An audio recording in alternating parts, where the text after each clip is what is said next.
Y hoy vamos a estudiar el caballo blanco, no el caballo blanco de Napoleón, el caballo blanco que va a representar o que representa al anticristo, cómo va a entrar y cómo va a iniciar la gran tribulación.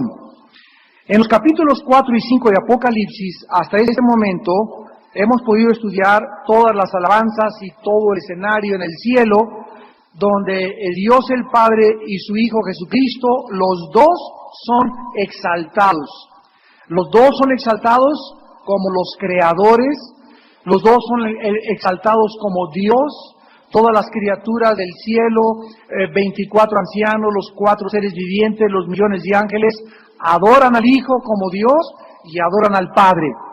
Todas las criaturas alaban a Dios en estos dos capítulos porque Dios está a punto de juzgar el mundo. Está a punto de que sus juicios comiencen a caer sobre la tierra y de acuerdo a cómo las circunstancias se presentan delante de nosotros en la época que vivimos, creemos sinceramente que este tiempo se va a acelerar, se va a precipitar y va a ser más rápido de lo que muchas personas imaginan.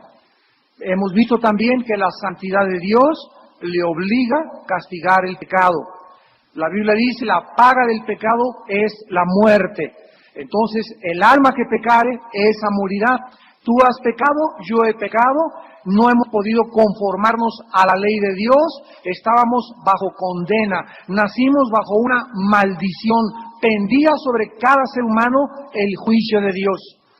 Y como nosotros no podíamos conformarnos a la ley de Dios, ni satisfacer la justicia de Dios, Dios envió a su Hijo Jesucristo a abrir los brazos en una cruz para pagar lo que nosotros nunca hubiésemos podido pagar, para poder satisfacer la justicia de Dios y para poder ofrendarnos, regalarnos su justicia y la vida eterna, el perdón de pecados.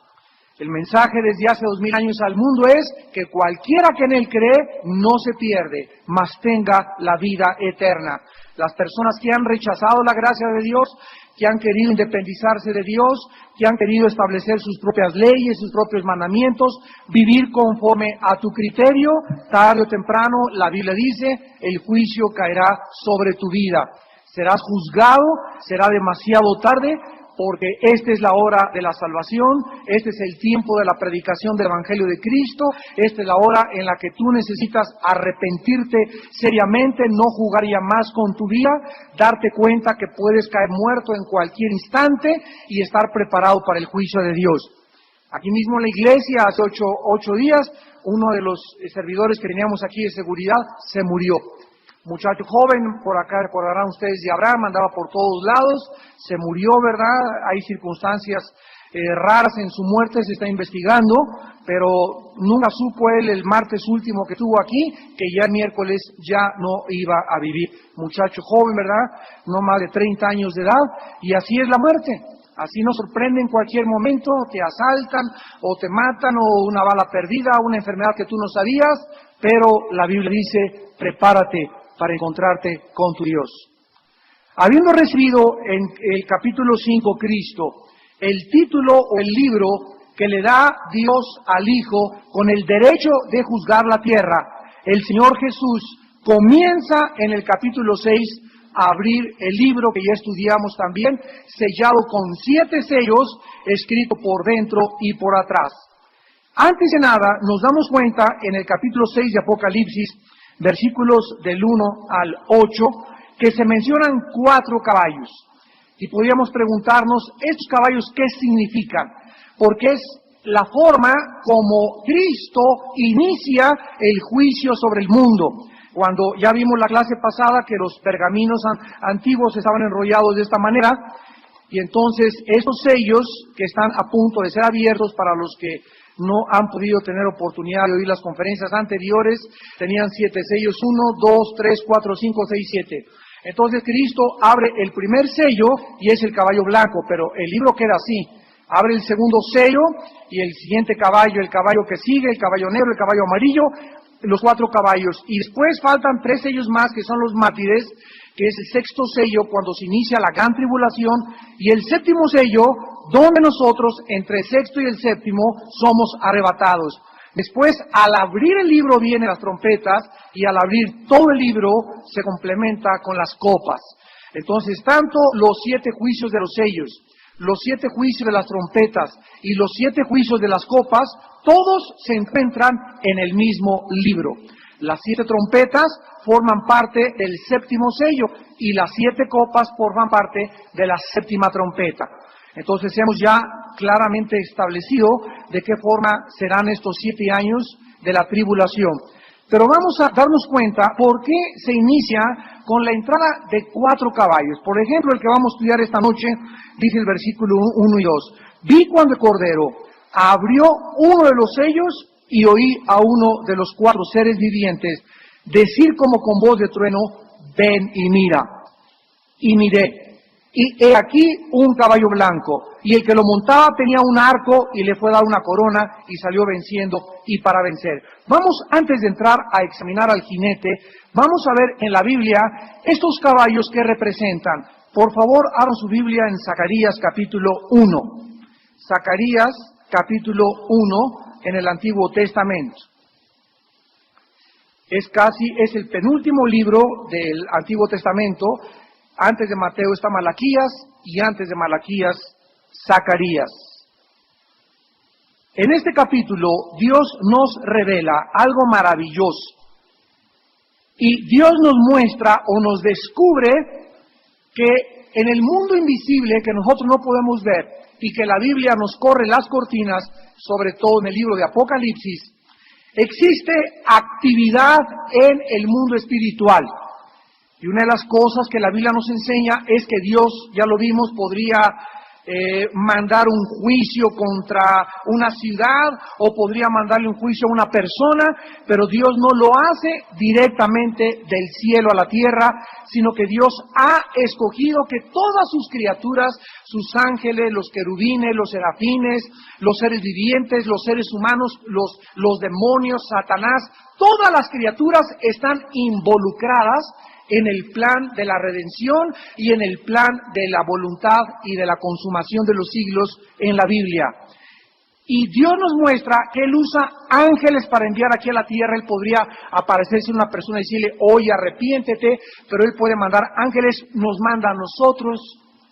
Muchas veces tú te acercas a una persona y le das una palabra cuando estás lleno del Señor y esa persona dice, esta palabra que me dijiste es exactamente la que yo estaba esperando escuchar.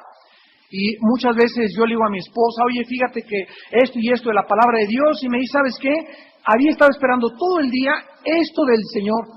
Y me doy cuenta que a veces me usa a mí como un instrumento, puede ser una amiga de ella, te puede usar a ti, pero es maravilloso cómo Dios usa nuestras vidas para estarnos exhortando, dando palabra, animándonos principalmente, edificándonos, consolándonos.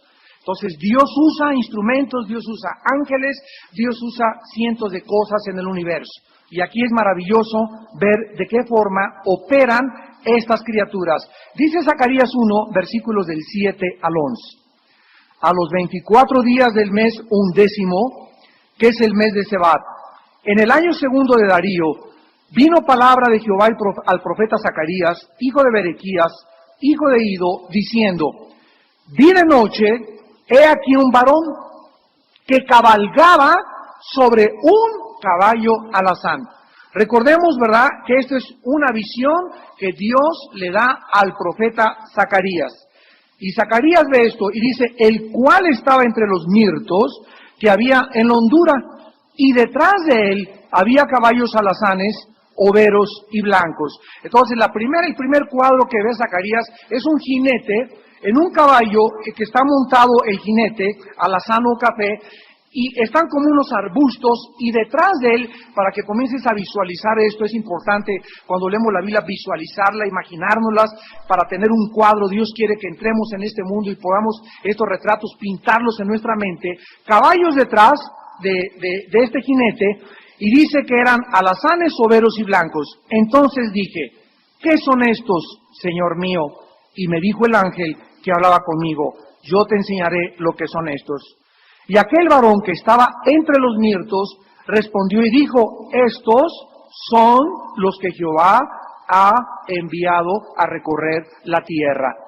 Vemos pues que hay seres espirituales que Dios envía a recorrer la tierra y se personifican montados en caballos, con jinetes.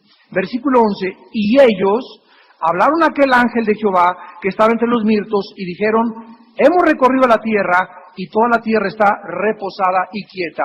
Vemos pues nosotros que representan estos caballos la actividad de Dios en la tierra o las fuerzas espirituales que Él usa para llevar a cabo sus propósitos y sus planes. ¿Se acuerdan ustedes cuando Elías fue arrebatado también al cielo? ¿Quién fue el que lo arrebató? Dice Eliseo, vi una carroza con caballos. Y bajaron del mundo espiritual, se hicieron visibles, agarraron a Elías y se lo llevaron. Y para malas noticias de muchos de ustedes, no eran ovnis. Entonces, era una carroza con caballos, no eran seres marcianos ni mucho menos, y se arrebataron a Elías. Cuando Satanás en el capítulo 1 y 2 de Job se presentó delante de Dios, Dios le dijo, ¿de dónde viene Satanás? Y le contestó, de recorrer la tierra y andar por ella. El mundo espiritual no necesitan cohetes, no necesitan esas cosas, pero la Biblia personifica a muchos seres espirituales como jinetes viniendo a traerle cuentas a Dios de las actividades que hay en el planeta.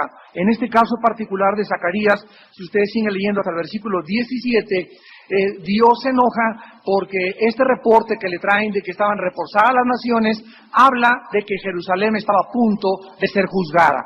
Ahora veamos también el capítulo 6 de Zacarías y veamos otra visión que tuvo el profeta, y dice el capítulo 6 de Zacarías, de nuevo, alcé mis ojos y miré, y he aquí 4 carros, en el original hebreo es carrozas, 4 carretas o carrozas que salían de entre 2 montes, y aquellos montes eran de bronce.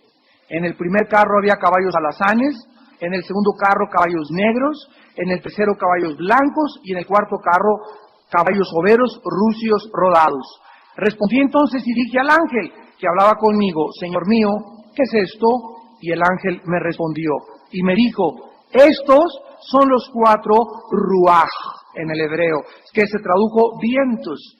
Son los 4 vientos de los cielos, y aquí es Shamayim, o sea, aquí abarca el primer cielo, el segundo cielo y el tercer cielo.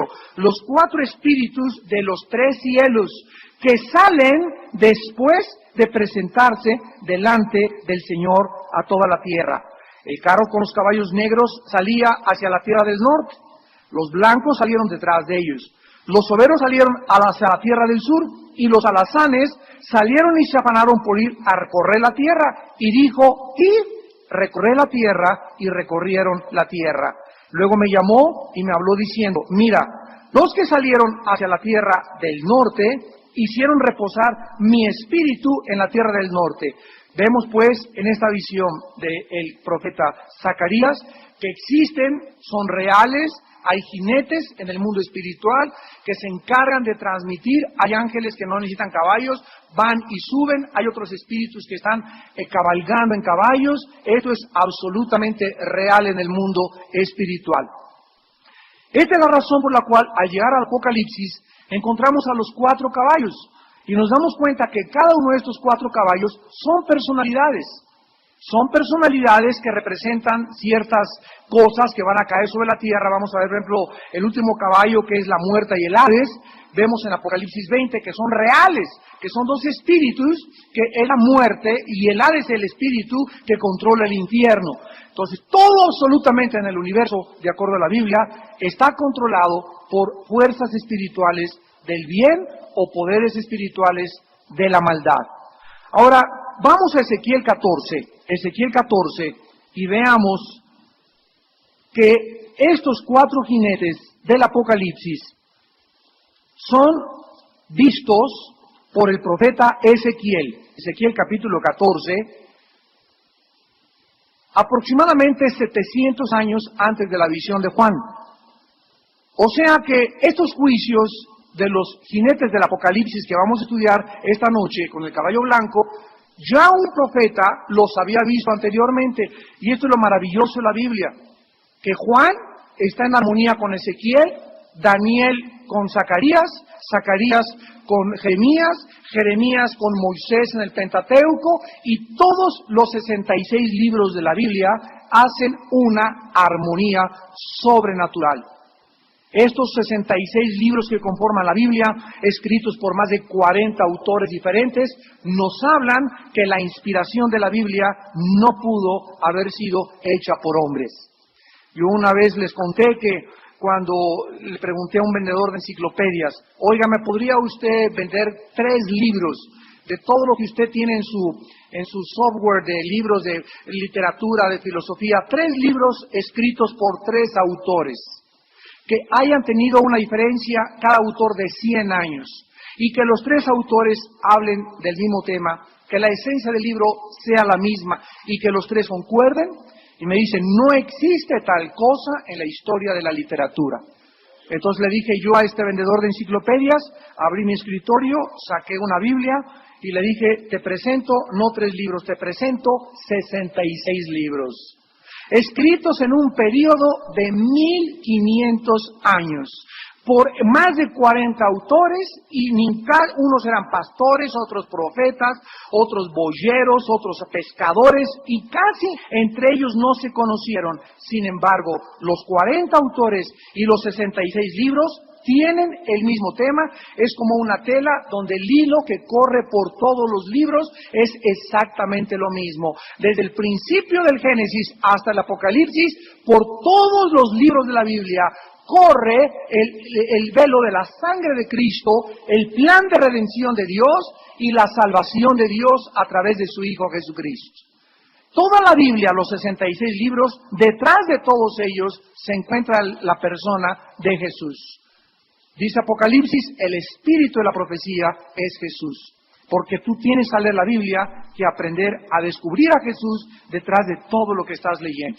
Bueno, aquí en Zacarías 14, versículo 12 en adelante, 12, vean ustedes la visión que tuvo Ezequiel. Vino a mí palabra de Jehová diciendo, hijo de hombre, cuando la tierra pecare contra mí rebelándose pérfidamente, y extendiere yo mi mano sobre ella, y le quebrantare el sustento del pan, y enviare en ella hambre, y cortare de ella hombres y bestias, si estuviesen en medio de ella estos 3 varones, Noé, Daniel y Job, ellos por su justicia librarían únicamente sus propias vidas, dice Jehová el Señor.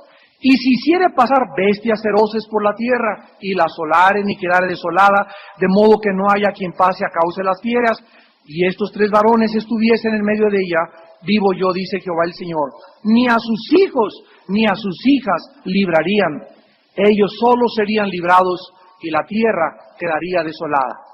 O si yo trajere espada sobre la tierra y dijere, espada, pasa por la tierra, e hiciere cortar de ella hombres y bestias, y estos 3 varones estuviesen en medio de ella, vivo yo, dice Jehová el Señor, no librarían a sus hijos ni a sus hijas, ellos solos serían librados.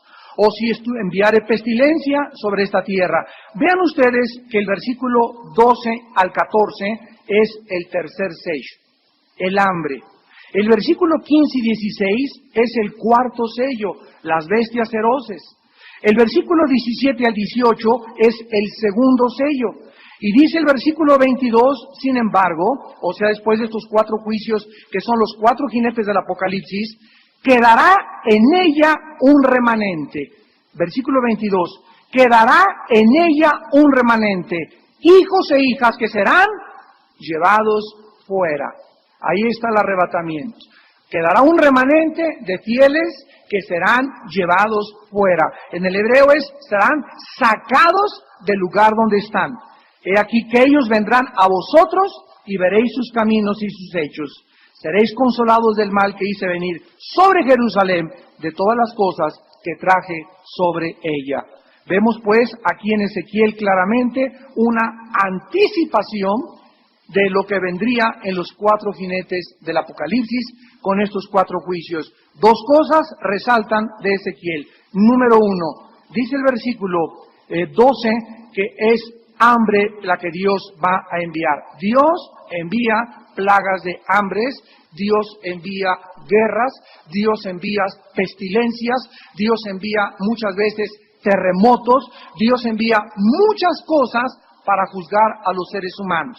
Si tú me preguntas, ay, pues ese Dios es muy cruel, déjame decirte algo, a ti te impacta que mueran 2,000 personas en un terremoto, pero esas personas que en un terremoto mueren, tenían algún día que morir también, de alguna otra cosa. Pero cuando mueren colectivamente, a nosotros nos impresiona, pero diario están muriendo, vete a los hospitales de leucemia, de cáncer, de sida, de miles de cosas, y todos tenemos que morir, otros a través de un accidente, otros en la guerra, todos tenemos que morir. ¿Alguien sería capaz de decirle a Dios, yo no me quiero que me lleves así, por favor a mí llévame acostadito, con un cuento de Pinocho, y así, con una florecita así, que así me muera, Señor? Todos quisiéramos morirnos así, pero Dios es soberano. Y Dios no nos ha preguntado a ninguno de nosotros la forma en que nos vamos a ir a la otra vida. Él va a determinar cómo te vas a ir tú y cómo me voy a ir yo. Aunque también enseña la Biblia que hay muchos seres humanos que por apartarse de la voluntad de Dios se van antes de tiempo. Otros se van porque aman el peligro y perecieron en el peligro. Entonces, pero en el Salmo 116 dice la Biblia, estimad es a los ojos de Jehová la muerte de sus santos. A Esteban, un muchacho en el libro de los Hechos, jovencísimo, menos de 20 años de edad, cualquiera le hubiera pronosticado, Esteban va a ser un grande predicador, tiene un futuro brillantísimo, y cualquiera hubiera dicho, no es que este muchacho es algo tremendo, que es sabiduría para predicar. Y sin embargo Dios dijo, Esteban, nos vamos a casa, y permitió que lo mataran a pedradas. ¿Por qué? Porque Dios es soberano y Dios puede llevarnos de 5, de 10 años, de 15 años, de 30 años. Él escoge el momento y el tiempo de nuestra muerte. Solamente nos advierte Dios, está establecido que algún día tú mueras y yo también. Y después de tu muerte y de mi muerte, no hay segundas oportunidades. Se acabó por toda la eternidad las cosas que tú pudiste decidir aquí en esta vida, porque después de la muerte sigue el juicio. Regresamos a Apocalipsis y vamos en primer lugar en esta noche a demostrar que este caballo blanco es el anticristo y no es el Señor Jesucristo. Yo tengo en mi casa 27 comentarios de Apocalipsis de diferentes autores, y 2 autores descubrí hace algunos años que abogaban porque el caballo blanco era el anticristo. De los 27 comentarios que tengo comentarios de 1853, es el más antiguo que tengo, de Apocalipsis, de hermanos que vivieron. Tengo otro de los puritanos también, y nadie más que estos 2 autores del siglo XX abogan porque es Cristo el caballo blanco. Vamos a demostrar que no es así, porque la identificación del personaje que cabalga en este caballo blanco ha sido confundida. Vuelvo a repetir, por la persona de Jesucristo. Sin embargo, esta interpretación adolece de serias deficiencias. Examinémoslas rápidamente. En primer lugar, la única similitud de Apocalipsis 6:2 y Apocalipsis 19, donde Cristo baja en un caballo blanco, es que tanto el anticristo entra al mundo en un caballo blanco y Cristo baja al mundo después de que acaba la tribulación en un caballo blanco. Esta es la razón por la cual creen que es el mismo Cristo. Sería muy extraño, en primer lugar, que el Cordero que está rompiendo los sellos fuera él el mismo jinete revelado en la apertura de dicho sello. Porque él está abriendo los sellos y en el sello, en el libro, está apareciendo el caballo blanco y el personaje. No podría ser Cristo el que abre los sellos y al mismo tiempo ser el personaje del caballo blanco. En segundo lugar, observemos que el jinete del caballo blanco, Apocalipsis 6:2, obedece una orden. Miré un caballo blanco y el que lo montaba tenía un arco y le fue dada una corona y salió venciendo y para vencer. Noten ustedes, le fue dada, o sea, hay una fuerza detrás de los mismos juicios que son otorgados por el Padre del cielo. Este jinete está obedeciendo la orden ¿de quién? De uno de los 4 seres vivientes. y sería improcedente que el Cristo glorificado y soberano sobre toda la creación recibiese órdenes de una de sus criaturas, en este caso uno de los 4 seres vivientes. En tercer lugar, el personaje del capítulo 6 de Apocalipsis, versículo 2, tiene una corona, y esta palabra corona, a que le interesa en el griego, es la palabra estéfano, que significa la corona de victoria, mientras que Cristo en el capítulo 19 aparece con muchas diademas y muchas coronas propias de su dignidad como Rey de Reyes y Señor de Señores. En cuarto lugar, aquí en Apocalipsis 6:2, nos damos cuenta que este no es el tiempo en que el Mesías victorioso cabalgue al frente de sus huestes, porque según Mateo 24:30, veamos Mateo 24:30, la señal final de la aparición de Cristo en su caballo blanco es al acabar la gran tribulación. Y el caballo blanco del Apocalipsis es al iniciar la gran tribulación. Dice a Mateo 24:30, entonces aparecerá la señal del Hijo del Hombre en el cielo. Y entonces lamentarán todas las tribus de la tierra y verán al Hijo del Hombre viniendo sobre las nubes del cielo con gran poder y gloria. Vemos pues que hasta Mateo 24, la señal de la venida de Cristo es el último acontecimiento de toda la serie de sucesos que ponen fin a lo que se conoce como la ira de Dios. La postura pues más correcta, bíblica y teológica y escatológicamente, es la que identifica al caballo blanco con un falso Cristo o con un pseudo Mesías. Los sellos del Apocalipsis 6, ya lo vimos la clase pasada, concuerdan con Mateo 24, todos absolutamente, y todos inician la semana 70 de Daniel 9, 24 al 27, y todos absolutamente son lo que Cristo dijo, el principio de los dolores. La primera señal en Mateo 24:5, ¿se acuerdan cuál es? Los falsos cristos. Y el jinete del segundo sello parece con un perfecto disfraz y confunde a muchos, haciéndoles creer que es el Cristo verdadero. Ahora vamos a continuar examinando con más detenimiento a este personaje del caballo blanco. Noten en Apocalipsis 6:2 que venía montado y tenía un arco.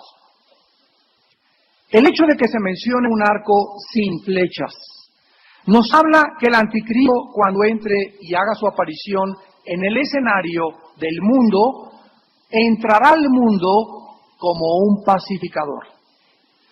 ¿Qué cosa más, ahora sí que no es coincidencia, que en el Medio Oriente sigan tratando de buscar, solventar, pacificar la situación entre los judíos y entre los palestinos? Los dos echan la culpa, los dos siguen peleando, hacen tratados, ya no, digo el presidente Bush, no queremos tratar con Arafat, mandaron a Mohamed, otro representante palestino, con Sharon, y hicieron otro pacto. En cuanto hacen este pacto para que salgan de los asentamientos los judíos, el grupo Hamas terrorista, el grupo Hezbollah, dicen no, aunque ellos hagan lo que hagan, vamos a seguir nuestra guerra contra el exterminio del Estado de Israel. O sea, ante los ojos de cualquier experto analista internacional en el Medio Oriente, no hay salida para poder traer la paz al Medio Oriente.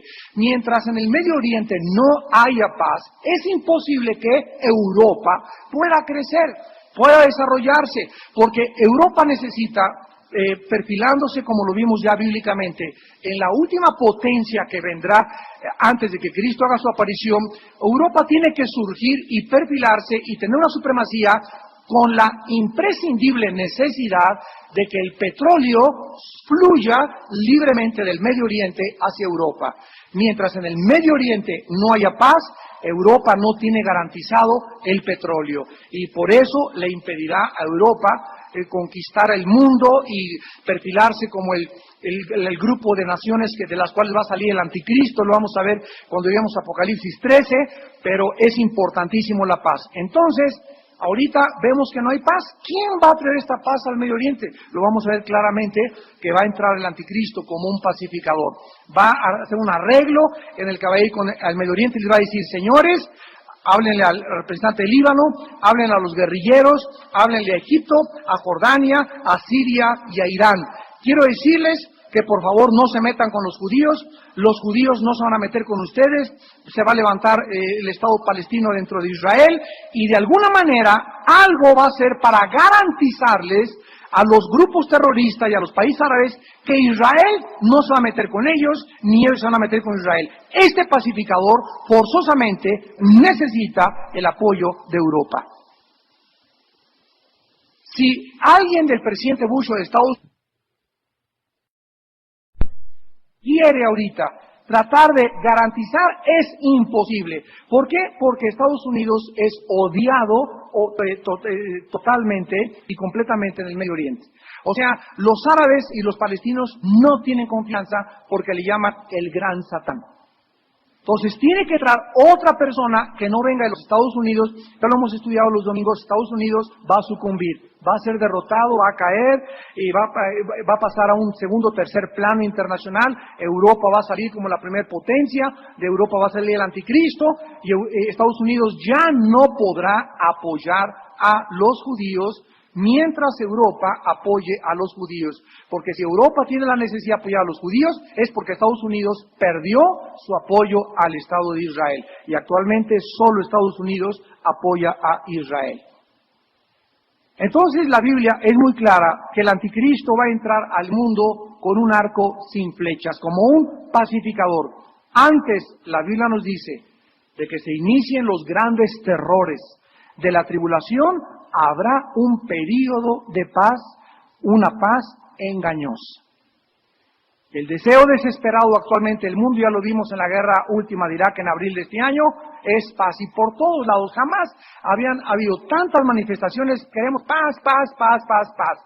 Y precisamente esta hambre del mundo por querer una paz, y una paz motivada por falsos deseos egoístas de los seres humanos, porque, por favor, que ya no se peleen, cuando ellos mismos están peleando con la esposa, con los hijos, rompan los vidrios, protestan en la embajada y avientan bombas a la embajada, rompen en las manifestaciones. O sea, es una contradicción el ser humano. Los que piden paz acaban hasta con el monumento de la independencia aquí en México. Entonces nos damos cuenta que el anticristo va a usar precisamente este anhelo de paz como una carnada satánica que morderá el mundo para que caiga el mundo en la trampa del diablo. Veamos esta verdad en varios pasajes. Primera de Tesalonicenses, capítulo 5. Primera de Tesalonicenses, capítulo 5. Y dice la Biblia: acerca de los tiempos y de las ocasiones no tenéis necesidad, hermanos, de que yo les escriba.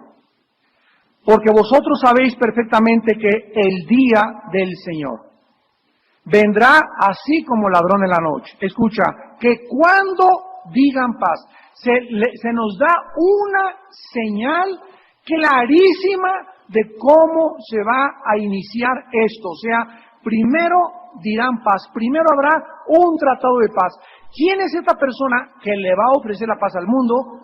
El jinete sin las flechas de Apocalipsis, capítulo 6, versículo 2, el caballo blanco con el anticristo. Todo está en perfecta armonía. Cuando digan paz y seguridad, vendrá sobre ellos destrucción repentina, como los dolores a la mujer encinta, y no escaparán. Ahora, nos damos cuenta aquí, ¿verdad?, que el anticristo, de acuerdo a Daniel 9:27, vamos a Daniel 9:27, va a firmar un convenio de paz. Y tanto Juan, como Pablo en Tesalonicenses, como Daniel, los tres, de tres perspectivas diferentes, nos hablan del mismo suceso y del mismo evento. En Daniel 9:27 dice la Biblia: y por otra semana confirmará el pacto con muchos. Ya todos ustedes saben, no es necesario que les explique que estas semanas son los 7 años que quedan de las 70 semanas de Daniel, que lo explicamos en las clases pasadas. por otra semana confirmará. O sea, cuando el anticristo entre al escenario mundial, va a hablar, como les dije, y va a juntar a los líderes árabes, va a juntar a los palestinos, no sé cuántos más van a estar ahí, Europa lo va a respaldar, y entonces va a ser un tratado, pero qué interesante es que no dice que va a firmar, dice va a confirmar. O sea que cuando el anticristo ofrezca el tratado de paz en el Medio Oriente, garantizando la paz, es algo que ya existía antes. Él solo lo confirma. Él no propone el pacto. ¿Y cuándo se inició este tratado? Pues cuando firmó Yitzhak Rabin, Yasser Arafat en la Casa Blanca con el presidente Clinton, 1993. Firmaron el primer tratado y ahí comenzó, después de que en Oslo, Noruega, hicieron los primeros acuerdos. Ellos trataron de garantizar un tratado que ha sido violado y pisoteado hasta el siglo XXI en que nos encontramos. Entonces el anticristo va a venir a confirmar todo esto, y dice la Biblia, con muchos. Y claro, dice, a la mitad de la semana hará cesar el sacrificio. Entonces fíjense cómo va a suceder. El anticristo llega al Medio Oriente. Damas y caballeros, en la junta que van a tener, no sé si va a tener las Naciones Unidas, o en la OTAN, o en el Medio Oriente, pero va a haber una reunión entre árabes y judíos. Va a garantizarles el pacto, y la Biblia dice, a los judíos les va a ofrecer el anticristo que puedan reanudar sus sacrificios. Porque si a la mitad de la semana, o sea, a los 3 años y medio, va a violar el pacto, significa que por 3 años y medio los judíos regresarán al antiguo sistema de sacrificios del orden levítico. Recordemos que los judíos, la mayoría, no creen en Yoshua Mashiach, en Jesús como el Mesías. Entonces ellos anhelan desde el año 600 antes de Cristo la cautividad babilónica, no en más de 2000 años no han podido ofrecer sacrificios. ¿Por qué? Porque el templo está enterrado debajo de la mezquita de Omar. Lo que ahora es la cúpula de la roca, tú vas a Jerusalén, es una cúpula grandísima, dorada, se llama la cúpula de la roca, es una mezquita que en el año 606 después de Cristo, uno de los musulmanes llamado un califa, Omar, vino y construyó esa mezquita precisamente donde quedó sepultado el templo en el año 70 después de Cristo, cuando los romanos no dejaron piedra sobre piedra. Ahí, a propósito, puso la cúpula, y es un símbolo de la maldición ahorita para Israel, porque Dios le dijo a Israel, serán la cabeza y no la cola, estarán arriba y no debajo, y ahora están ellos debajo y una religión pagana está arriba de ellos. Y hasta que venga el Mesías, esta maldición se quitará cuando Israel sea salvado y reciban a Cristo como el Mesías de Israel. Entonces el anticristo les va a decir, ustedes pueden regresar a sus sacrificios, y para esto, ¿qué se necesita? Bueno, se necesita que, imagínense los musulmanes, ¿cómo van a entregar la mezquita de Omar? ¿Cómo van a poder hacer un pacto y decirles, pues les prestamos de 3 a 6 a ustedes los judíos y nosotros en la mañana? Imposible. Algo milagroso tiene que suceder. Algo que ni siquiera nos imaginamos, tal vez un terremoto derribe la mezquita o alguna cosa terrible que los musulmanes necesiten como un acuerdo, pero este bárbaro, este hombre anticristo, lo vamos a ver en Daniel, es un hombre con una inteligencia diplomática diabólica. Es el mismo Satanás, ¿verdad?, encarnado el anticristo. Entonces, él va a hacer este pacto. Ahora, veamos este pacto que en Daniel 9:27 se va a celebrar a través de la vista del profeta Isaías. Vean ustedes en el capítulo 28 de Isaías lo que se menciona acerca de este pacto. Y dice el profeta en el versículo 15, Isaías 28, versículo 15, por cuanto habéis hecho o dicho, pacto tenemos hecho con la muerte, le llama el profeta, un pacto con la muerte. ¿Cómo sabemos que este pacto no fue un pacto que han firmado antes? Vamos a comprobarlo. Hicimos convenios con el Seol, de acuerdo a esta profecía, ese pacto es un acuerdo de los judíos con el infierno, con la sepultura. Es un pacto de muerte. Y dice, cuando pase el turbión, la palabra turbión en el hebreo es tormenta.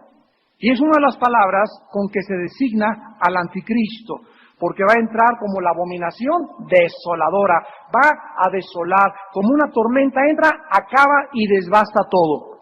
No llegará a nosotros porque hemos puesto nuestro refugio en la mentira y en la falsedad nos esconderemos. Dice el versículo 18, y será anulado vuestro pacto con la muerte, y vuestro convenio con el Seol no será firme.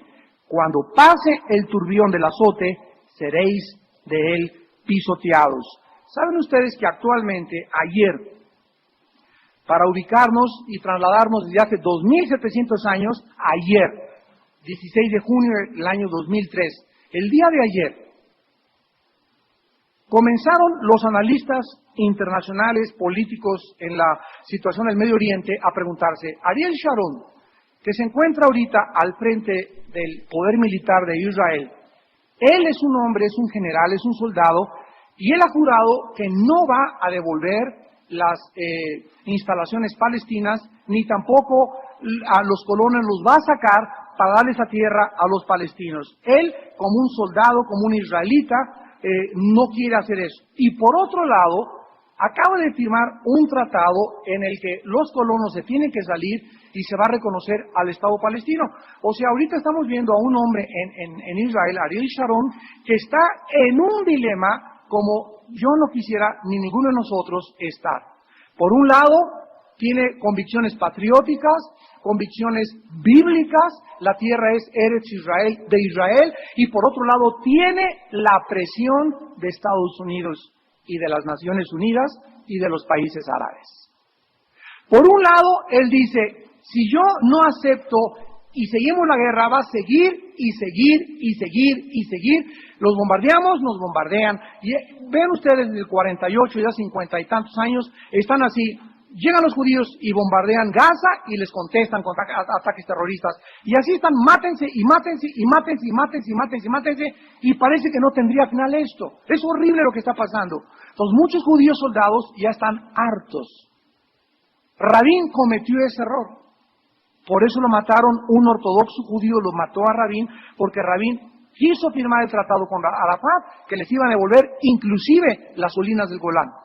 Entonces hay muchos judíos ortodoxos que no lo permiten, nacionalistas que asesinaron al ex primer ministro Yitzhak Rabin. Entonces ahorita él estaba cansado, Rabin también, y ya mataron a sus nietos, mataron a sus hijos.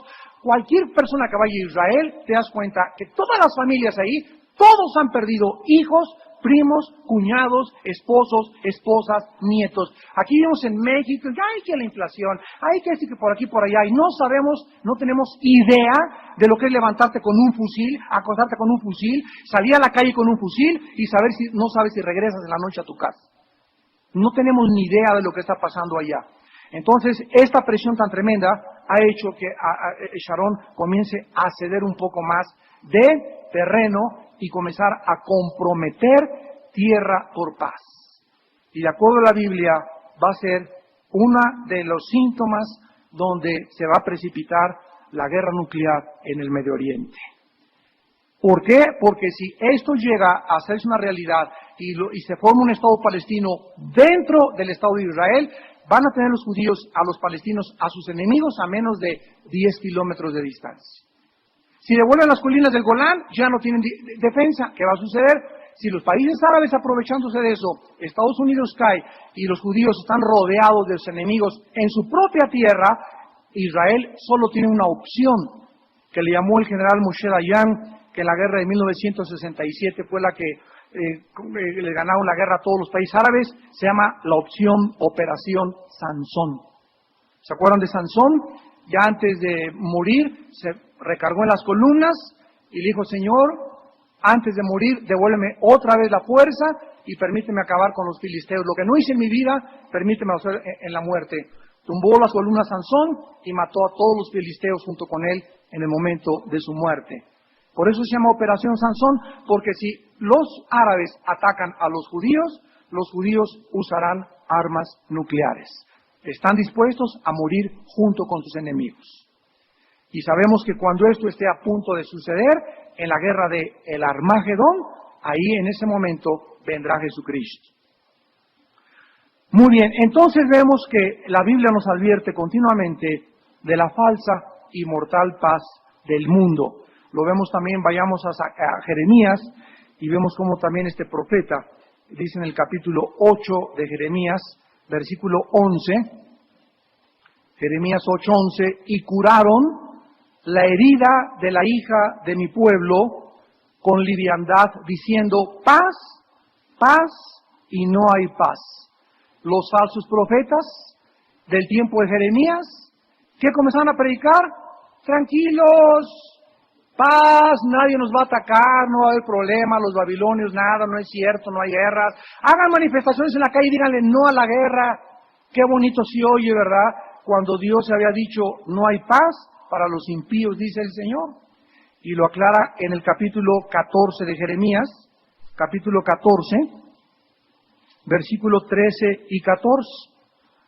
Dice Jeremías 14, versículos 13 y 14, y yo dije, Señor Jehová, he aquí que los profetas les dicen, está hablando de los falsos profetas, no veréis espada, o sea, no va a haber guerra, ni habrá hambre entre vosotros, sino que en ese lugar os daré paz verdadera. Me dijo entonces Jehová, falsamente profetizan los profetas, en mi nombre no los envié, ni les mandé, ni les hablé, visión mentirosa, adivinación, vanidad y engaño de su corazón os profetizan. Es horrible traer un mensaje del Señor y decir va a haber guerra, porque todo el mundo comenzamos a sentir los jitomatazos y ay, que agresivo y esto y el otro. Es dificilísimo predicar e ir en contra de la corriente del mundo. Es dificilísimo, decía Jeremías, me arde, me duelen las entrañas de los mensajes que recibimos de Dios, pero tenemos que ser fieles al mensaje de su palabra. Porque el día que quisiéramos, dice Pablo en Filipenses 1, agradar a los hombres, no seríamos siervos de Cristo.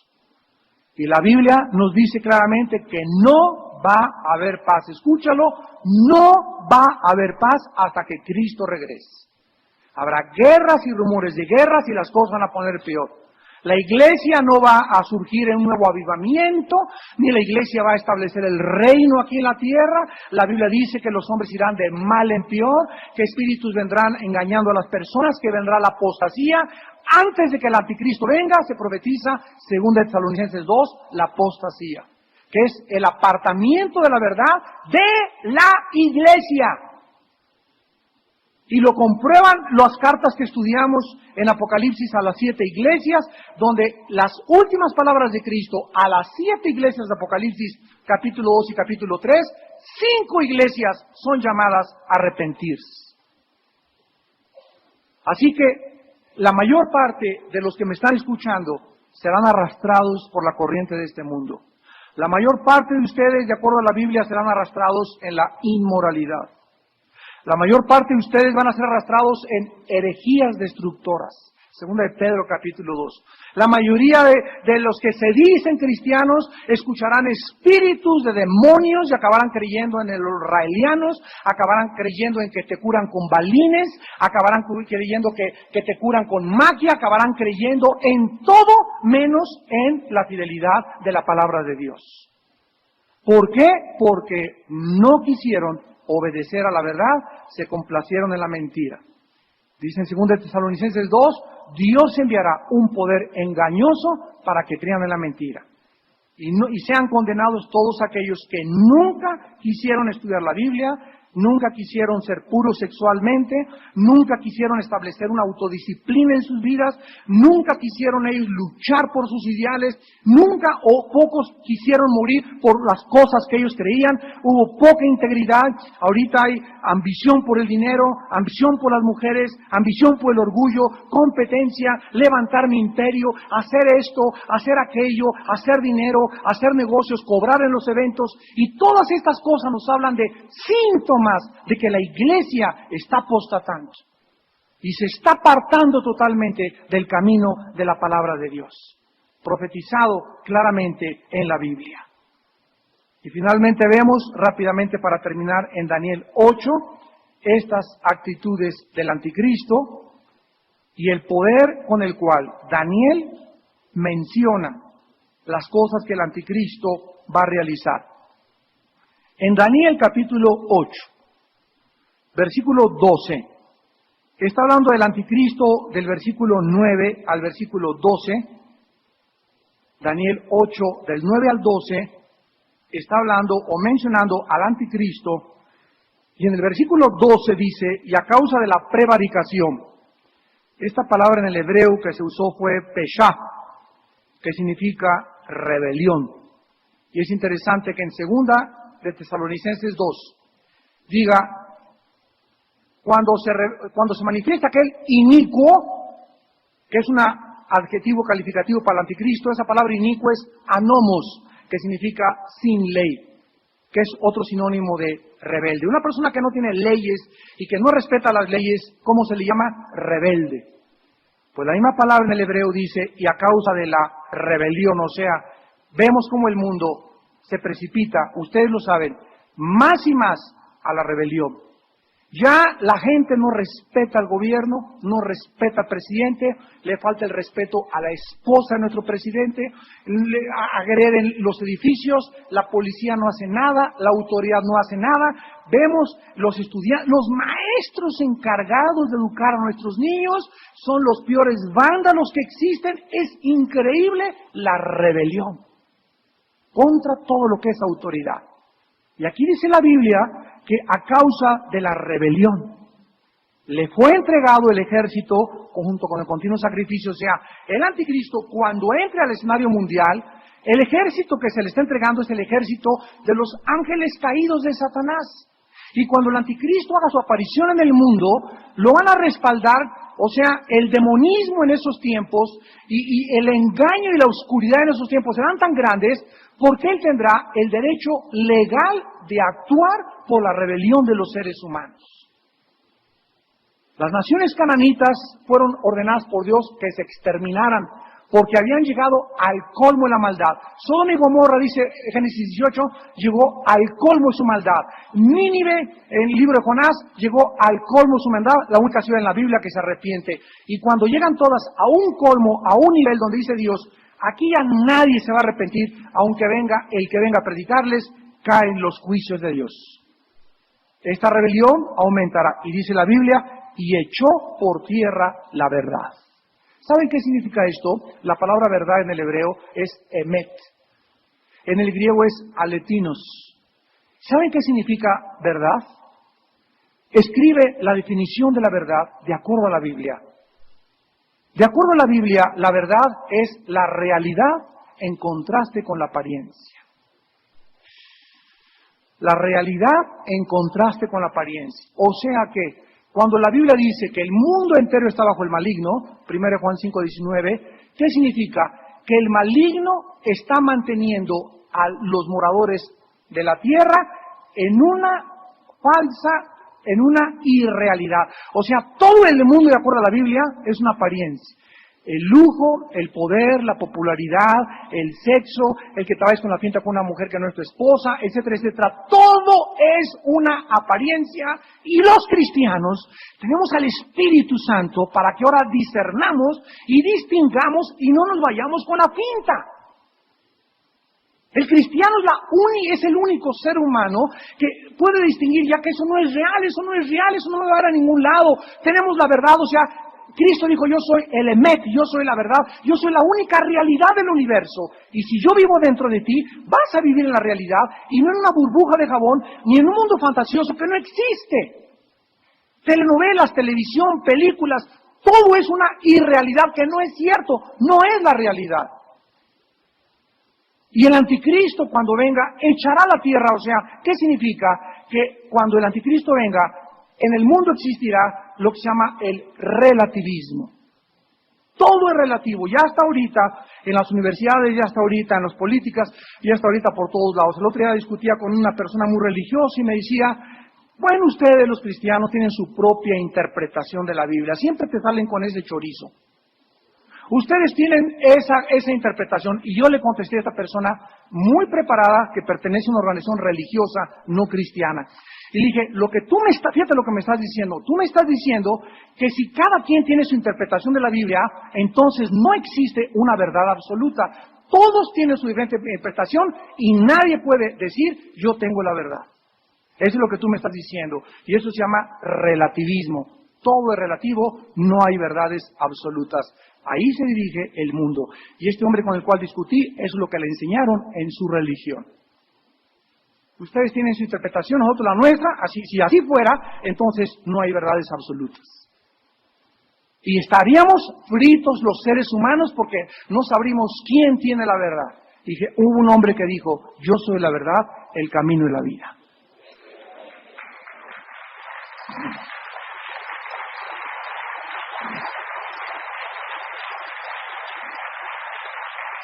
Y finalmente, miren, dice Daniel 8:25, con su sagacidad, está hablando del anticristo, con su sagacidad, aquí la palabra sekel en el hebreo significa inteligencia para resolver crisis.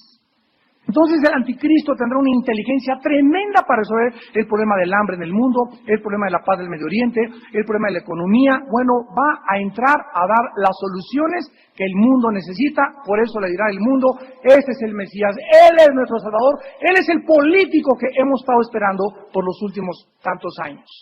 Con su sagacidad hará prosperar el engaño en su mano. Él es el que ha puesto de moda en México la frase, el que no tranza no avanza. Y cada vez hay más tranzas y más gente engañosa y más gente falsa y más gente que te apuñala por detrás y más gente que te desvía por otras cosas y más gente que está buscando solamente dinero, no importando el precio, inclusive llegar al asesinato. Tendrá la culminación en el anticristo. Dice, en su corazón se engrandecerá y sin aviso destruirá a muchos. Y se levantará contra el príncipe de los príncipes, pero será quebrantado, aunque no por mano humana. Apocalipsis 19 dice que cuando venga Cristo, Él destruirá al anticristo, al falso profeta, y serán arrojados al lago de fuego. Oremos.